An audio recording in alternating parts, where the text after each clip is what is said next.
Muchísimas gracias por la invitación a este evento.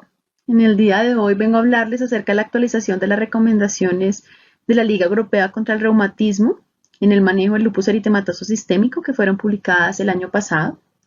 Muy importante para poder conocer el manejo de la enfermedad. Yo soy Carolina Duarte, soy especialista en medicina interna graduada de la Universidad Javeriana. En este momento me desempeño como gerente médica de inmunoinflamación para GSK Colombia. Y bueno, es un gusto estar con ustedes en el día de hoy. Mi conflicto de interés, como les digo, trabajo en este momento a tiempo completo. Si en algún momento ustedes quieren alguna de las bibliografías que voy a mencionar durante la charla, se las pueden solicitar a mil@gsk.com. Vamos a hablar un poquito acerca de la historia de las guías celular. Las guías celular se publicaron en el año 2018, las primeras guías. Estas guías, si bien abarcaban muchos temas de importancia para el lupus, dentro de esos la enfermedad neuropsiquiátrica, la enfermedad renal, el embarazo, la salud de las mujeres con lupus, desde su momento en la publicación en el año 2008 a hoy en día, han surgido nuevos datos de estrategia de tratamiento y objetivos, incluidos los esquemas alternativos de glucocorticoides, la terapia multitarget o multidirigida con el uso de inhibidores de calcineurina, en el manejo de la nefritis lúpica, la aprobación de la primera terapia biológica en lupus, y se han publicado diferentes estudios que nos ayudan a tener una mejor visión de cómo tratar el lupus a hoy, 2020. Se realizó esta actualización en el 2019. Entonces, el año pasado se hace la actualización de las recomendaciones celular para el tratamiento en lupus. Dentro de los autores de estas recomendaciones están los lupólogos más importantes a nivel europeo. Tenemos autores entre los cuales está el doctor Ricard Cervera, el doctor Andrea Doria, el doctor Ronald van Vollenhoven, Dimitrios Bompas, Marta Mosca, que son de los lupólogos que más han contribuido en los últimos años al tratamiento, investigación y desarrollo de nuevos tratamientos para el lupus. Para estas guías se abordaron 14 preguntas mediante la revisión sistemática de la literatura en 4 grandes grupos de preguntas. Uno, el tratamiento farmacológico, entre los cuales se abordó las preguntas del manejo de la evidencia en cuanto a los beneficios y daños de los glucocorticoides, la hidroxicloroquina específicamente, si vamos a hacer los antimaláricos, los inmunosupresores citotóxicos, inhibidores de calcineurina, productos biológicos. También se abordó el tema de tratamientos de manifestaciones específicas, específicamente cuando hay una manifestación orgánica que sea más predominante en el paciente, como el compromiso cutáneo, como el compromiso renal, el lupus neuropsiquiátrico, el síndrome antifosfolípido, y adicionalmente cómo tratar esas exacerbaciones con lupus. Entre el monitoreo y objetivos del tratamiento, algo que evaluaron era con qué frecuencia y por qué medios se debe evaluar la actividad y el daño de la enfermedad en el lupus, cuáles son esos objetivos óptimos del tratamiento en el lupus y cuánto es la duración óptima del tratamiento en cuanto al uso de inmunosupresores y biológicos en el lupus. Y por último, buscaron en la literatura cómo se debía tratar las comorbilidades en los pacientes con lupus. Tuvieron varias discusiones después de lograr leer y discutir y encontrar todos estos artículos en la revisión sistemática que hicieron, y el comité llegó a un consenso sobre 33 declaraciones finales agrupadas en 4 categorías. Esas 4 categorías, la primera era lograr esos objetivos del tratamiento y cómo se pueden llegar a lograr esos objetivos del tratamiento.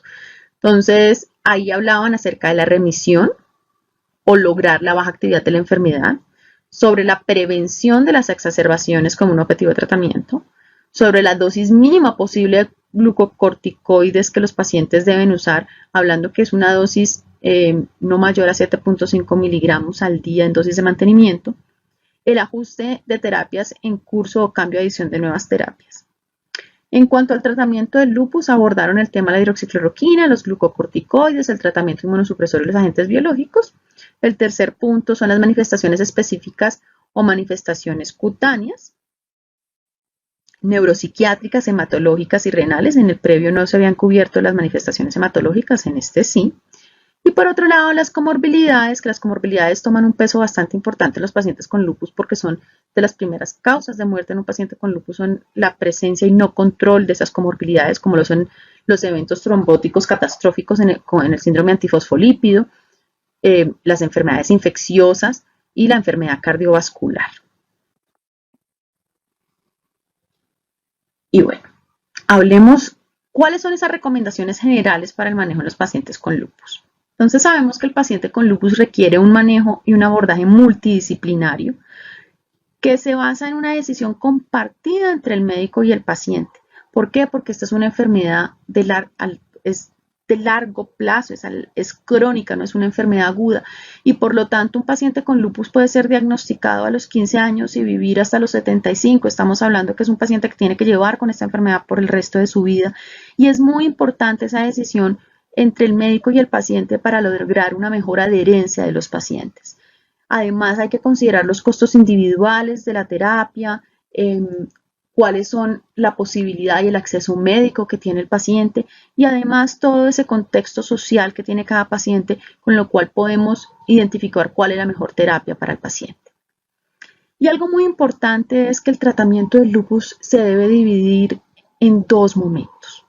Un momento, que es el momento cuando el paciente está teniendo alguna situación que está poniendo en riesgo la salud de los órganos o la vida del paciente. Esa situación que es tan crítica debe ser abordada con una terapia inmunosupresora de alta intensidad. Esa terapia inmunosupresora de alta intensidad, la idea es que va a controlar la actividad de la enfermedad. Si logramos controlar en ese momento esa reactivación aguda de la enfermedad, después ya vamos al segundo momento de la terapia. ¿Cuál es ese segundo momento? Es una terapia menos intensiva donde queremos es consolidar la respuesta y es lograr que se mantenga esa inmunosupresión sostenida y controlada y prevenir futuras recaídas del paciente. Y cuando me refiero que sea menos intensiva, es que sea buena, efectiva, pero que empecemos a pensar en que esos resultados a largo plazo se van a ver de acuerdo a lo que yo escoja como terapia menos intensiva. Entonces, esos resultados a largo plazo, existen 3 puntos importantes que debemos abordar.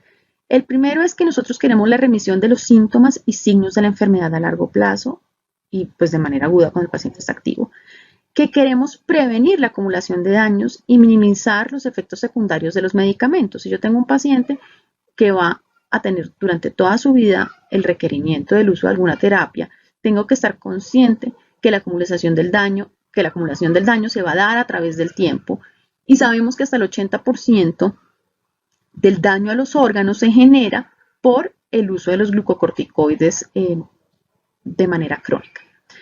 Tercer punto, claramente, es mejorar la calidad de vida de estos pacientes porque, como les digo, esto es una enfermedad crónica, como tener diabetes, como tener hipertensión, como tener osteoartrosis, son enfermedades que van a durar toda la vida. Para las recomendaciones en cuanto al objetivo del tratamiento, la primera recomendación es el tratamiento del lupus debe tener como objetivo la remisión o la baja actividad de la enfermedad. Sabemos que muy pocos pacientes alcanzan la verdadera remisión de la enfermedad sin el uso de ningún medicamento, sin el uso de glucocorticoides, sin el uso de hidroxicloroquina, sin el uso de algún otro tratamiento, pero nuestro objetivo es siempre llegar a ese punto. Si no logramos, tenemos que alcanzar un punto que llamamos actividad mínima de la enfermedad, y es lograr la actividad mínima de la enfermedad con la dosis de corticosteroides más baja posible, o si se puede suspender, suspenderlos. Por otro lado, sabemos que las exacerbaciones del lupus se deben tratar agresivamente, intensivamente, como lo dijimos anteriormente, y esa terapia debe ser escogida de acuerdo a los requerimientos del paciente. Si el paciente requiere dosis de glucocorticoides más altas, si el paciente requiere tratamiento con metilprednisolona intravenosa porque su situación está crítica y lo amerita, se le debe administrar. Y por otro lado, siempre debemos pensar en que podemos aumentar la dosis de los inmunosupresores que el paciente ya viene usando o podemos adicionar terapias nuevas. Acá como en otras enfermedades no hablamos de la monoterapia, sino que usualmente hablamos de terapia conjugada para lograr una mejor sobrevida y una mejor calidad de vida de los pacientes. Bueno, hablemos un poco de las recomendaciones que se dieron en cuanto al tratamiento del lupus. Por un lado, se habló de la hidroxicloroquina. Se recomienda la hidroxicloroquina para todos los pacientes con lupus, excepto si hay alguna contraindicación absoluta, y que esa dosis no exceda los 5 miligramos por kilogramo de peso del paciente, debido a que dosis mayores se pueden asociar a eventos deleterios o presencia de reacciones adversas medicamentosas indeseadas que podrían llevar a la suspensión del medicamento. Lo ideal es que los pacientes tengan esta dosis de 5 miligramos por kilogramo de peso, que vendría a ser más o menos entre 300 a 400 miligramos para un paciente de 60 a 70 kilos. Y si a largo plazo se alcanza la remisión, se podría disminuir la dosis a 200 miligramos de hidroxicloroquina a día. Por otro lado, los glucocorticoides se deben administrar de acuerdo a las necesidades del paciente. Si tenemos un paciente con una crisis aguda que está teniendo una reactivación severa en algún momento de su enfermedad, lo ideal es tratarlo con pulsos de metilprednisolona que pueden ir de 250 a 1 gramo al día, ya siendo una dosis muy alta para los pacientes, intentando alcanzar esa vía no genómica de los glucocorticoides para lograr el control de la enfermedad y la inmunosupresión severa en ese momento. Esos pulsos no deben durar más de 3 días y después de eso se debe disminuir a una dosis que va entre 0.2 a 0.7 de miligramos por kilogramo de peso del paciente, con la idea de nunca administrar dosis de 1 miligramo por kilogramo de peso, como se puede hacer en otras enfermedades donde deseamos de inmunosupresión. Ya para la dosis de mantenimiento, lo ideal es tener siempre dosis para los pacientes debajo de 7.5 miligramos de prednisona o su equivalente al día. ¿Por qué? Porque dosis mayores a 7.5 miligramos de prednisona al día se asocian a daño de órgano a largo plazo y acumulación de eventos adversos a largo plazo.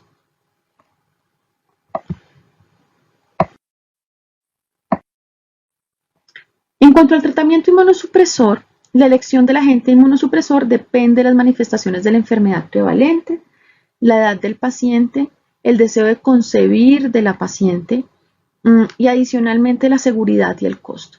Si estamos ante una mujer que desea quedar embarazada, pues claramente hay algunos inmunosupresores que pueden intervenir a largo plazo en ese deseo de quedar embarazada a largo plazo, como lo son la ciclofosfamida. Sin embargo, dosis menores de ciclofosfamida se han visto que pueden llegar a no generar ese evento deleterio que quisiéramos prevenir. Sin embargo, sabemos que la ciclofosfamida se debe utilizar en pacientes con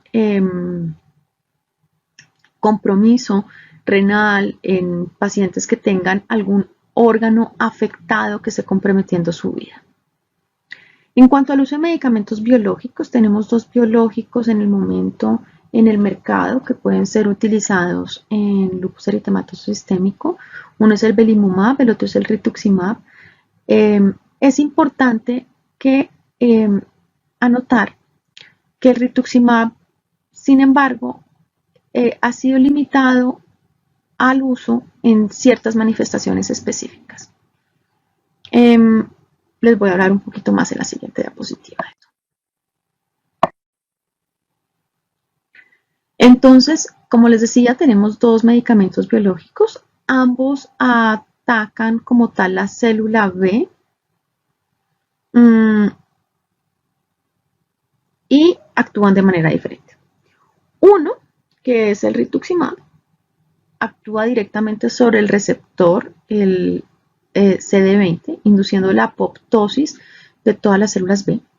El belimumab, por otro lado, actúa sobre el factor estimulante del linfocito B soluble, que es básicamente ese estimulador que genera la proliferación de linfocitos B autorreactivos y induce a largo plazo que las células entren naturalmente en apoptosis.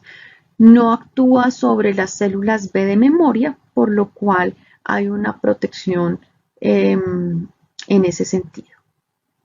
¿Cuándo se debe considerar la terapia con belimumab?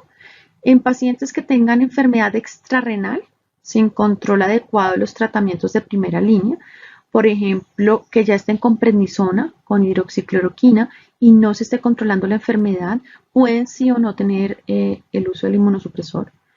Por otro lado, en pacientes que exista la incapacidad de reducir la dosis diaria de glucocorticoides a niveles aceptables, o en pacientes que tengan enfermedad persistente o actividad continua de la enfermedad.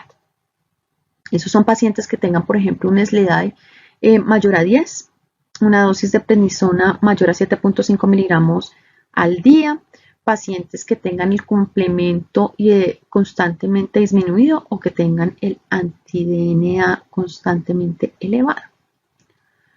¿Cuándo considerar la terapia con rituximab? Por otro lado,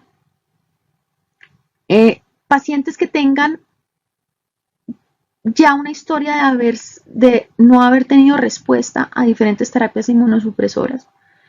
Y el rituximab en los estudios doble ciegos, aleatorizados y controlados, sus desenlaces primarios desafortunadamente no fueron estadísticamente significativos y no se logró pues una aprobación en la indicación para lupus eritematoso sistémico. Sin embargo, en casos, la recomendación celular dice que se puede usar en casos donde el paciente tenga trombocitopenia autoinmune, anemia hemolítica grave, donde rituximab sí ha demostrado eficacia en estos pacientes. Entonces, estos son como dos ocasiones donde se puede utilizar el rituximab según las guías celular. ¿Cuáles son las recomendaciones de tratamiento en el lupus de acuerdo a esas manifestaciones organoespecíficas? Por un lado está el compromiso cutáneo. Entonces, en el compromiso cutáneo, la recomendación es el uso de agentes tópicos como primera medida, inhibidores de la calcineurina, glucocorticoides. El uso de antimaláricos, como les decía, la hidroxicloroquina. Y se puede o no utilizar un glucocorticoide sistémico de acuerdo al compromiso a nivel de la superficie corporal total del paciente. Cuanto a la enfermedad neuropsiquiátrica, la recomendación es el uso de glucocorticoides con agentes inmunosupresores para controlar todas esas manifestaciones que están reflejando un proceso inflamatorio a nivel del sistema nervioso central. Pero en pacientes que tengan manifestaciones trombóticas, claramente el uso de antiplaquetarios o anticoagulantes orales o subcutáneos o intravenosos de acuerdo a la necesidad y el momento del paciente, son los que se deben estar utilizando. En cuanto a la enfermedad hematológica, el tratamiento, la recomendación en ese momento es el tratamiento agudo de la trombocitopenia. Si el paciente llegase a estar cursando con trombocitopenia, y recomiendan la dosis de glucocorticoides a dosis altas y o el uso de inmunoglobulinas intravenosas. Ya para el mantenimiento de la respuesta, lo que recomiendan es utilizar agentes inmunosupresores, ahorradores de esteroides como el micofenolato, la cetoprina o la ciclosporina, donde se ha visto que los pacientes a largo plazo tienen una buena respuesta a estos medicamentos.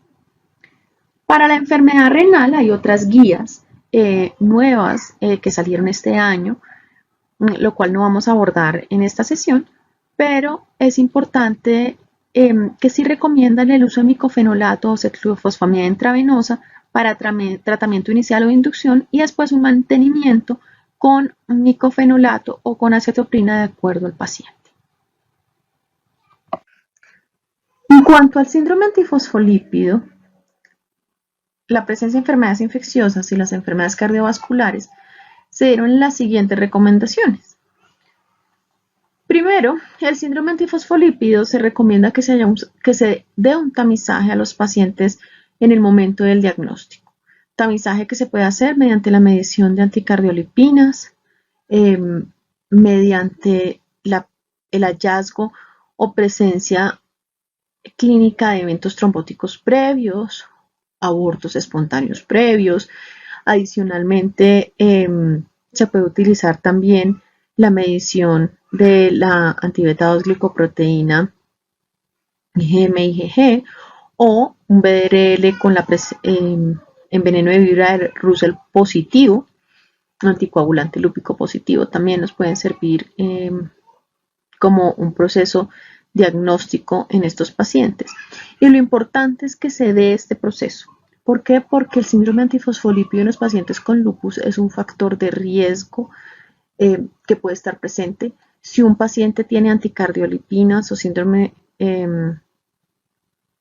antifosfolípido únicamente serológico, más no con diagnóstico clínico, lo que se recomienda es el uso de aspirina o el uso de antiagregantes de manera profiláctica como un método de prevención primaria de eventos trombóticos en estos pacientes. Por otro lado, la presencia de enfermedades infecciosas siempre debe ser una sospecha cuando hay un paciente con fiebre y lupus, cuando hay pacientes que estén teniendo leucocitosis y lupus, especialmente infecciones de vías respiratorias, infecciones en piel. Y lo importante es tener con estos pacientes medidas preventivas como son el uso de vacunas contra influenza, contra neumococo, y adicionalmente hacer un diagnóstico oportuno de las infecciones y un tratamiento agresivo de la sepsis en el caso de que el paciente pudiera estarlo presentando. Siempre tener esa sospecha de que un paciente con lupus tiene mayor riesgo de infección por su estado en inmunosupresión, por los medicamentos que utiliza, pero también por la misma inmunosupresión y pobre modulación a la respuesta infecciosa que genera la enfermedad. En cuanto a la enfermedad cardiovascular, es importante evaluar todos esos factores de riesgo tradicionales que se utilizan en la población general. Sin embargo, estamos hablando de empezar a hacer medición de riesgo cardiovascular en pacientes jóvenes. Estamos hablando de pacientes que pueden ser diagnosticadas a los 15 años y que tenemos que estar haciendo seguimiento cardiovascular desde los 20 años porque pueden empezar a presentar complicaciones asociadas a su riesgo cardiovascular aumentado en una edad temprana. Adicionalmente, recomiendan en pacientes que tengan un riesgo cardiovascular aumentado el uso de dosis bajas de aspirinas y de estatinas. Esta diapositiva resume las guías EULAR de una manera muy efectiva. En primer lugar, lo que queremos es nosotros llegar a un punto donde el paciente logre la remisión. Un SLEDAI de 0. No tener la actividad de la enfermedad. Con el uso puede ser de hidroxicloroquina, pero sin el uso de glucocorticoides. Pero si esto no es posible, ¿qué queremos? Lograr una baja actividad de la enfermedad, que es tener un SLEDAI menor a 4, con la toma continua de hidroxicloroquina, con uso de prednisolona o su equivalente menor de 7.5 miligramos al día, y si está con inmunosupresores, a dosis estables y bien toleradas. Esto es el ideal y nuestro objetivo de tratamiento. Para llegar a este punto necesitamos siempre pensar en el tratamiento adyuvante en los pacientes con lupus. Hablamos de protección solar. Todo paciente con lupus debe salir con una fórmula de bloqueador solar de la consulta de reumatología en su momento diagnóstico. Adicionalmente, con suplemento de vitamina D, ser posible, dado que estos pacientes no se exponen al sol. La administración de vacunas, neumococo, influenza, las más importantes para estos pacientes, siempre deben ser administradas en el momento oportuno. Evitar los virus vivos atenuados en los pacientes con lupus. La realización de ejercicio físico formulado, continuo, constante, es muy importante. La cesación del tabaquismo. Se sabe que este es un factor de riesgo que podemos modificar y controlar. El control del peso corporal, el control de la presión arterial teniendo en cuenta el riesgo cardiovascular aumentado y elevado en los pacientes con lupus. El control lipídico, tengan en cuenta por el uso crónico de glucocorticoides de estos pacientes que pueden tener dislipidemias asociadas.